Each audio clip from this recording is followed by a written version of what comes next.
Hello Bondhura, welcome back to my channel Alif Ahmed, and I am optimistic that everyone is fit and fine and I am doing great by the grace of Almighty Allah.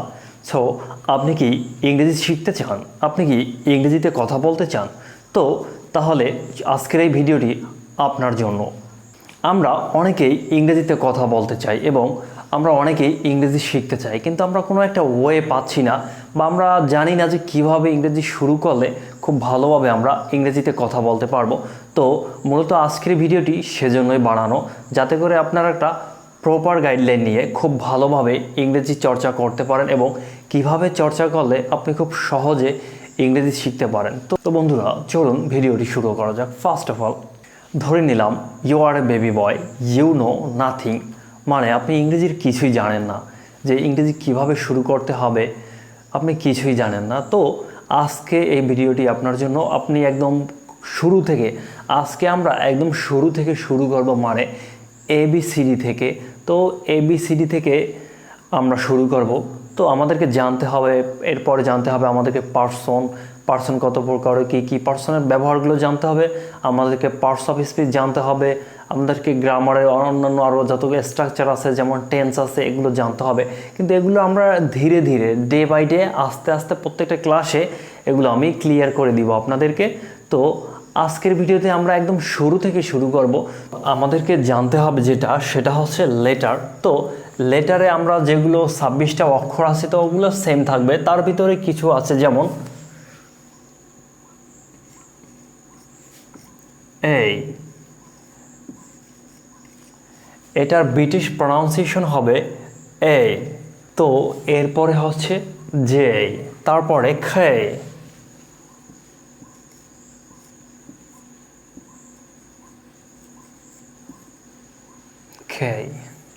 তো বন্ধুরা, আজকে আমরা একদম letter থেকে শুরু করব, যাতে করে আমরা খুব ভালোভাবে ইংরেজিটা শুরু করতে পারি। যেমন আমরা একদম শুরু থেকে বলতে আমরা লেটার থেকে শুরু করলে দেখবেন যে আপনি আস্তে আস্তে করে প্রত্যেকটা ধাপে খুব সুন্দর করে বুঝতেছেন, আর তখন আপনি ইংরেজিতে কথা বলার জন্য নতুন নতুন ধাপ দেখবেন যে অতিক্রম করতেছেন, আর ইংরেজি শেখাটা আপনার জন্য তখন খুব সহজ হয়ে যাবে।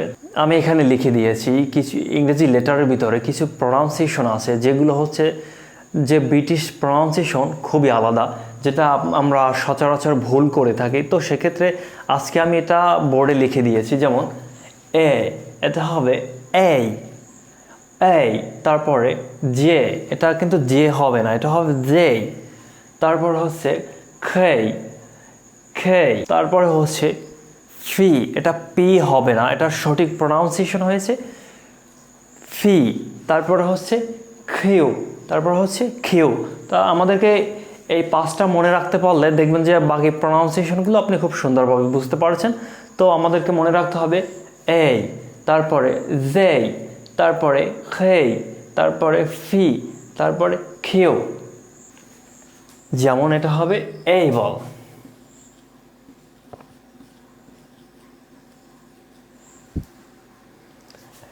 এটা হচ্ছে এই বল, তারপরে জুয়েলারি, তারপরে এগুলো প্রত্যেকটা আলাদা আলাদা করে আমরা শিখব। তো এই বল, তো ওটা যদি আমরা বলি যেমন বেসিকলি, দেখবেন যে আপনার প্রনাউন্সিয়েশন খুব সুন্দর হয়েছে এবং শুনতে অনেকটা শ্রুতিমধুর হচ্ছে।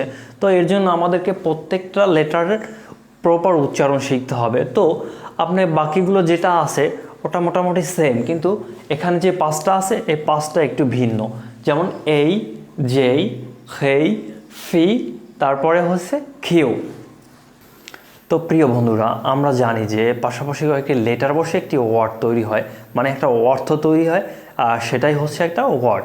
তারপরে আমরা জানি যে সেন্টেন্স, কারণ আমরা এগুলো বিগত ক্লাসে পড়ে এসেছি যে সেন্টেন্স কি। সেন্টেন্স হচ্ছে যে পাশাপাশি কতগুলো ওয়ার্ড বসে একটা যদি বাক্য তৈরি করে সেটাই হচ্ছে সেন্টেন্স। সেন্টেন্স মানেই হচ্ছে বাক্য, মানে একটা বাক্য তৈরি করতে হলে একটা সেন্টেন্সের দরকার আছে। আবার সেন্টেন্স তৈরি করতে হলে আপনার এখানে একটা ভার্বের দরকার হচ্ছে, আর একটা হচ্ছে সাবজেক্টের দরকার। যেমন আমরা যদি এক্সাম্পল হিসাবে দেখি, যেমন, তো প্রিয় বন্ধুরা, আমরা শিখেছি যে সেন্টেন্স কি। তো সেন্টেন্স হচ্ছে যে পাশাপাশি কতগুলো ওয়ার্ড বসে, তা আবার প্রিপোজিশন বসে, এগুলো বসে একটা বাক্য তৈরি করে, সেটাই হচ্ছে মূলত সেন্টেন্স। তো সেন্টেন্সে মূলত 2টা জিনিস কমন থাকে, সেটা হচ্ছে যে একটা হচ্ছে সাবজেক্ট আর একটা হচ্ছে ভার্ব। তো চলুন আমরা উদাহরণে দেখে নেই। যেমন এখানে আমরা দেখতে পাচ্ছি যে আই ডু মানে আমি করি,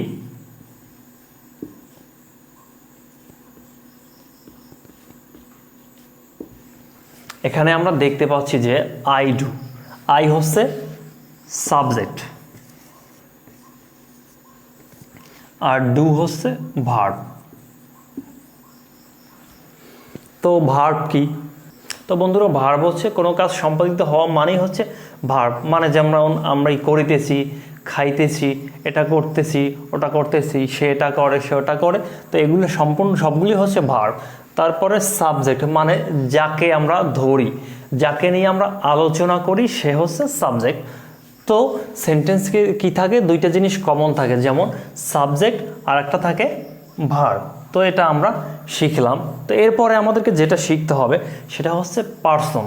তো বন্ধুরা, আমরা শুরু থেকে শিখলাম কি, লেটার শিখলাম, তারপরে আমরা শিখলাম ওয়ার্ড, তারপর শিখলাম সেন্টেন্স, তারপরে এখন আমাদেরকে যেটা শিখতে হবে সেটা হচ্ছে যে আমাদেরকে শিখতে হবে বা জানতে হবে পার্সন সম্পর্কে।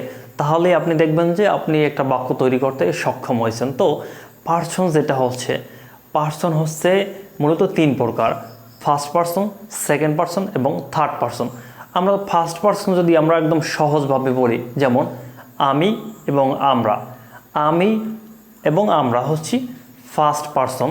তারপরে সেকেন্ড পার্সন কি, তুমি, তোমরা, তুমি, তোমরা হচ্ছে সেকেন্ড পার্সন। তারপরে থার্ড পার্সন কি, ইট, ইহা, দে, তাহারা। তো এ বিষয়ে আমি বোর্ডে লিখেছি, যেমন এগুলো কিন্তু আমাদেরকে মুখস্থ রাখতে হবে, একদম মুখস্থ করে রাখতে হবে, তাহলেই আপনি ইংরেজিতে কথা বলতে পারবেন। তো পার্সন সম্পর্কে অবশ্যই আপনাকে জানতে হবে যদি আপনি ইংরেজিতে কথা বলতে চান। So that's why you need to learn about person. So now we can see, এগুলো আমাদেরকে মুখস্থ রাখতে হবে, যেমন আই, আমি, উই, আমরা, ইউ, তুমি, ইউ, তোমরা, হি, সে, শি, সে, ইট, ইহা, দে, তাহারা। চলো আবার আমরা বলি, যেমন আই, আমি, উই, আমরা, ইউ, তুমি, ইউ, তোমরা, হি, সে, শি, সে, ইট, ইহা, দে, তাহারা। এটা কিন্তু আমাদের একদম মুখস্থ রাখতে হবে, আমাদেরকে পার্সন খুব ভালোভাবে জানতে হবে। যেমন আমি এভাবে বলি, আই, আমি, উই, আমরা, ইউ, তুমি, ইউ, তোমরা, হি, সে, শি, সে, ইট, ইহা, দে, তাহারা।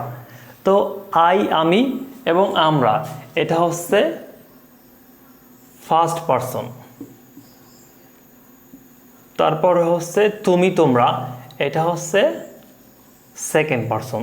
তারপর বাকি যেগুলো আছে, যেমন আই, আমি, আমি, আমরা, তুমি, তোমরা, এরপরে বাকি যেগুলো আছে সবগুলি হচ্ছে থার্ড পার্সন। যেমন হি, সে, শি, সে, ইট, ইহা, দে, তাহারা।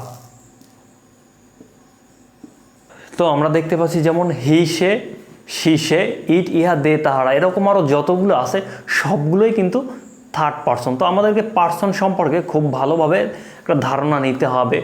তো এগুলো কিন্তু আমরা ইউটিউবে বিভিন্ন চ্যাপ্টার পাচ্ছি বা বিভিন্ন ভিডিও পাচ্ছি, আবার এগুলো আমরা একদম শুরু থেকে পড়ে আসছি। যেমন আপনি 4-5 থেকেই কিন্তু এই পার্সন সম্পর্কে পড়ে আসছেন, এখন ইন্টার বা অনার্স লেভেল পর্যন্ত আসছেন, এখনও কিন্তু আপনি এগুলোই পড়তেছেন। তো আপনি যেই শুরুটা যেটা পড়েছেন ওই সেম জিনিসটাই আমরা কী করতেছি, এখনও পড়তেছি, কিন্তু আমরা ভালোভাবে খেয়াল করি না বা ভালোভাবে বুঝতেছি না, তো সেজন্য আমাদেরকে মনে থাকে না। সো আমাদেরকে মনে রাখতে হলে আমাদেরকে এই জিনিসটা খেয়াল রাখতে হবে। আপনি যদি পার্সন মনে রাখতে হয় তাহলে আপনাকে এই জিনিসটা মুখস্থ রাখতে হবে, আই, আমি, উই, আমরা, ইউ, তুমি, ইউ, তোমরা, হি, সে, শি, সে, ইট, ইহা, দে, তাহারা। এটা হচ্ছে ফার্স্ট পার্সন, সেকেন্ড পার্সন এবং থার্ড পার্সনের স্ট্রাকচার। তো প্রিয় বন্ধুরা, এরপরে আমাদেরকে জানতে হবে টেন্স সম্পর্কে। আমরা শিখেছি লেটার, তারপরে ওয়ার্ড, তারপরে সেন্টেন্স, তারপরে হচ্ছে পার্সন। এখন আমরা শিখবো হচ্ছে টেন্স সম্পর্কে।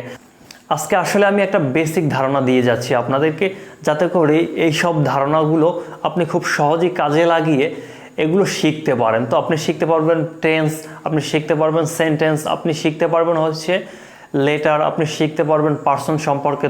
তো আমি বেসিক যেটা ধারণা একদম খুব সহজে আপনাদেরকে বুঝিয়ে দিচ্ছি, এবং এটা নিয়ে পরবর্তীতে আলাদা আলাদা আরও ভিডিও আসবে। তো এর জন্য চ্যানেলটি সাবস্ক্রাইব করে রাখুন।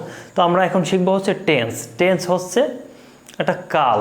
টেন্স হচ্ছে কি, এটা কাল মানে বর্তমানকাল, অতীতকাল, ভবিষ্যৎকাল। যেমন আমরা বলি যে আমি কাজটি করিতেছি, যেমন আমি বলি যে আমি কাজটি করি, মানে এটা কিন্তু প্রেজেন্ট টেন্স।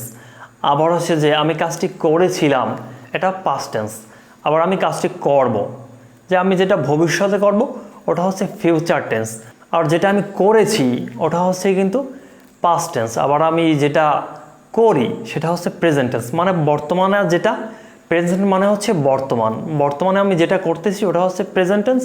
আবার যেটা আমি এর আগে করেছি সেটা হচ্ছে পাস্ট টেন্স।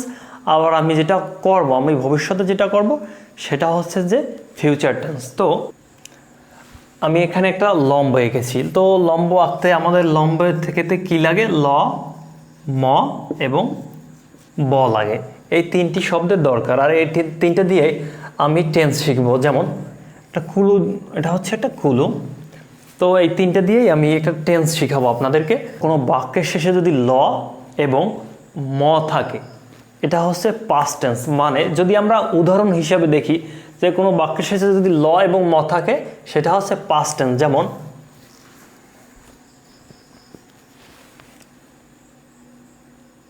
আমি কাজটি করেছিলাম,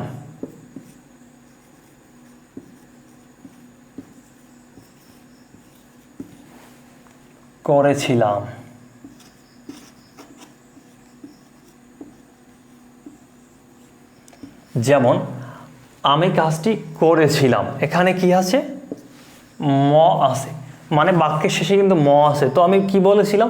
বাক্যের শেষে ম এবং যদি ল থাকে সেটা হবে পাস্ট টেন্স,